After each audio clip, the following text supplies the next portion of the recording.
Hello दोस्तों, welcome to UP triple SC classes.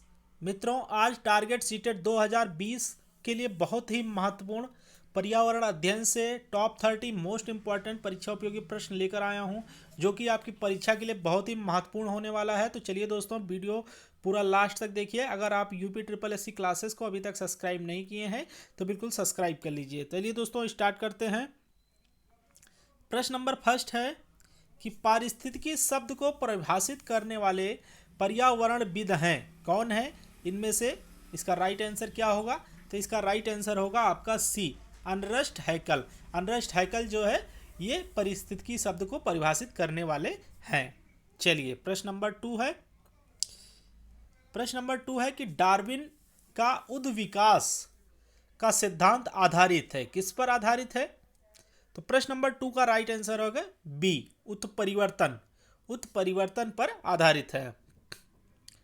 Next प्रश्न है प्रश्न नंबर 3 है कि विज्ञान की किस शाखा के अंतर्गत पर्यावरण एवं विभिन्न जीवों के अंतर संबंधों का अध्ययन किया जाता है? तो किसके अंतर संबंधों का अध्ययन किया जाता है? इसका राइट आंसर क्या होगा प्रश्न नंबर 3 का? तो प्रश्न नंबर 3 का राइट आंसर है बी, पारिस्थितिकी के अंतर्गत अध्ययन किया जाता है।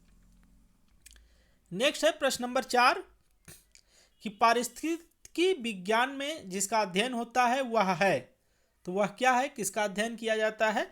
तो प्रश्न नंबर 4 का राइट आंसर है बी, वातावरण का अध्ययन किया जाता है। नेक्स्ट प्रश्न है प्रश्न नंबर 5 कि विश्व का वह भाग जहां मानव अधिवास अस्थायी कहलाता है, विश्व का वह भाग जहां मानव अधिवास अस्थायी कहलाता है, उसको क्या बोलते हैं?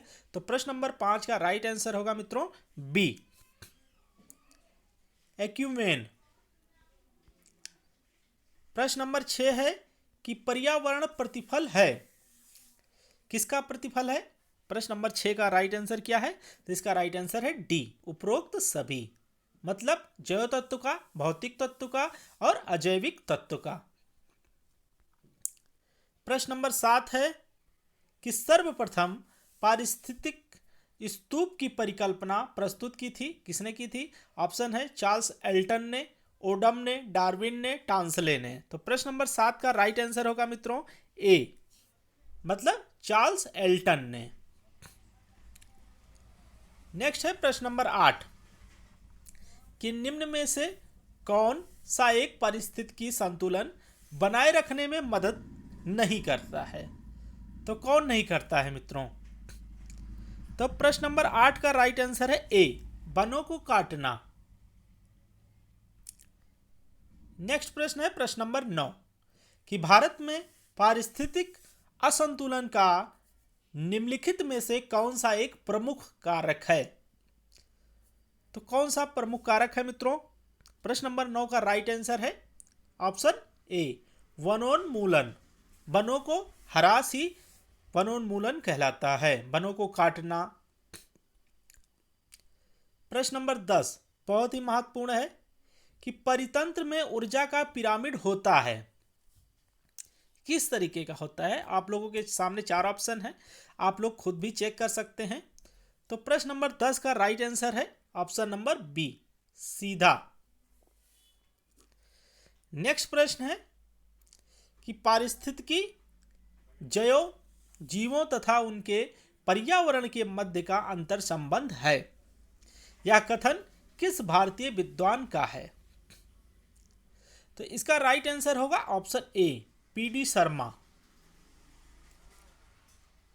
नेक्स्ट प्रश्न है प्रश्न नंबर 12 कि पारिस्थितिकी के बीच अन्योन्य क्रिया का विज्ञान है। प्रश्न नंबर 12 इसका राइट आंसर है डी, सभी। व्यक्तिगत, जनसंख्या, समुदाय, सभी हैं। प्रश्न नंबर 13 कि विज्ञान की वह शाखा जो पादप एवं प्राणियों का वातावरण से संबंध को दर्शाती है वह कहलाती है, क्या कहलाती है? प्रश्न नंबर 13 बहुत ही महत्वपूर्ण प्रश्न है, तो इसका राइट आंसर होगा सी, पारिस्थितिकी कहलाती है। नेक्स्ट प्रश्न है प्रश्न नंबर 14 कि पारिस्थितिक पिरामिड सामान्यतः कितने प्रकार के होते हैं? ऑप्शन है 2, 3, 4, 5। तो इसका राइट आंसर होगा ऑप्शन बी, 3 प्रकार के। प्रश्न नंबर 15 बहुत ही महत्वपूर्ण है कि पृथ्वी की आकृति से संबंधित पारिस्थितिकी कारकों को कहते हैं, क्या कहते हैं? प्रश्न नंबर 15 राइट आंसर होगा डी, मृदीय। प्रश्न नंबर 16 है कि सबसे अस्थायी पारिस्थितिक तंत्र है, क्या है? जंगल है, घास के मैदान है, मरुस्थल है, समुद्र है। तो सबसे अस्थायी पारिस्थितिकी तंत्र है समुद्र। ऑप्शन डी राइट होगा। नेक्स्ट प्रश्न है प्रश्न नंबर 17 कि एक मनुष्य के जीवन को पूर्ण रूप से धारणीय करने के लिए आवश्यक न्यूनतम भूमि को क्या कहते हैं? तो इसका राइट आंसर होगा बी, पारिस्थितिकीय पदछाप कहते हैं। प्रश्न नंबर 18 है कि पारिस्थितिकी तंत्र का उदाहरण है कौन सा? इसका राइट आंसर होगा डी, मिट्टी। नेक्स्ट प्रश्न है प्रश्न नंबर 19 कि कौन जीवीय कारक नहीं है? पेड़ पौधे, जंतु, सूक्ष्मजीव, प्रस्तर। इसका राइट आंसर होगा ए, पेड़ पौधे। प्रश्न नंबर 20 है कि निम्न में से कौन सा सरोवर या झील में तेजी से वृद्धि करते हैं? ऑप्शन है सिंघाड़ा, हाइड्रिला, जलकुंभी, नागफनी। तो प्रश्न नंबर 20 का राइट आंसर है सी, जलकुंभी। नेक्स्ट प्रश्न है कि एक भौगोलिक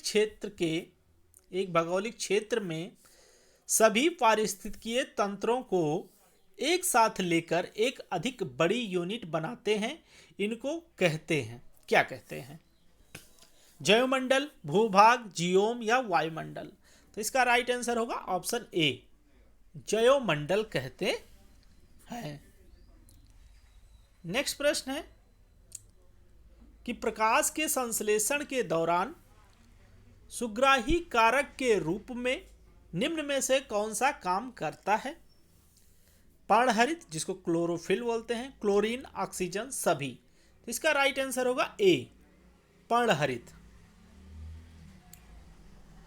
23 कि निम्न में से कौन सा एक सरित यानी लोटिक पारिस्थितिकी तंत्र का उदाहरण नहीं है?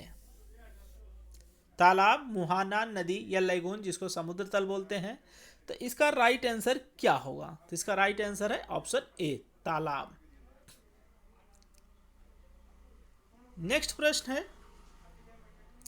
कि निम्न में से कौन सा पारिस्थितिकी तंत्र में एक दिशीय प्रवाह दर्शाता है?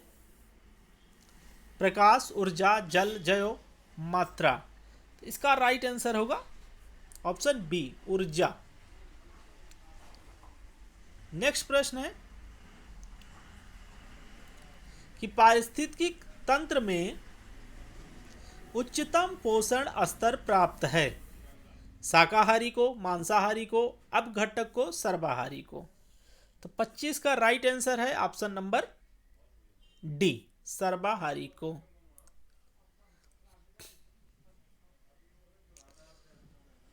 प्रश्न नंबर 26 है कि निम्नलिखित में से कौन सा एक मूल तत्व पत्ते के हरे वर्णक में स्थित रहता है? मैग्नीशियम, फास्फोरस, लौह या उपरोक्त सभी।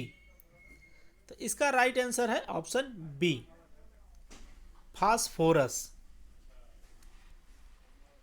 नेक्स्ट है प्रश्न नंबर 27 कि निम्न में से कौन सबसे अधिक स्थिर परितंत्र पारिस्थितिकी तंत्र है? तो इसका राइट आंसर है ऑप्शन नंबर बी, समुद्र। नेक्स्ट प्रश्न है कि प्रकाश संश्लेषण की क्रिया होती है केंद्रक में, माइटोकॉन्ड्रिया में, हरित लवक में या उपरोक्त सभी में। तो 8 का राइट आंसर है सी, हरित लवक में। नेक्स्ट प्रश्न है कि प्राकृतिक तंत्र का विकास कहलाता है, क्या कहलाता है? तो तंत्र की स्वसंतुलित कहलाता है, ऑप्शन सी राइट होगा। नेक्स्ट है 30 नंबर कि पारिस्थितिकी तंत्र की कौन सी कार्यात्मक इकाई नहीं है? ऑप्शन है उत्पादकता, स्थिरीकरण, अवसादीकरण, ऊर्जा प्रवाह। तो 30 का राइट आंसर होगा आपका बी, स्थिरीकरण। तो ये रहे मित्रों आपके टॉप 30 मोस्ट इंपॉर्टेंट परीक्षा उपयोगी प्रश्न। वीडियो अच्छा लगे तो लाइक जरूर करिएगा और अपने मित्रों के साथ भी शेयर करिएगा। चलिए दोस्तों, मिलते हैं नेक्स्ट वीडियो के साथ, तब तक के लिए thank you so much, thanks for watching my video.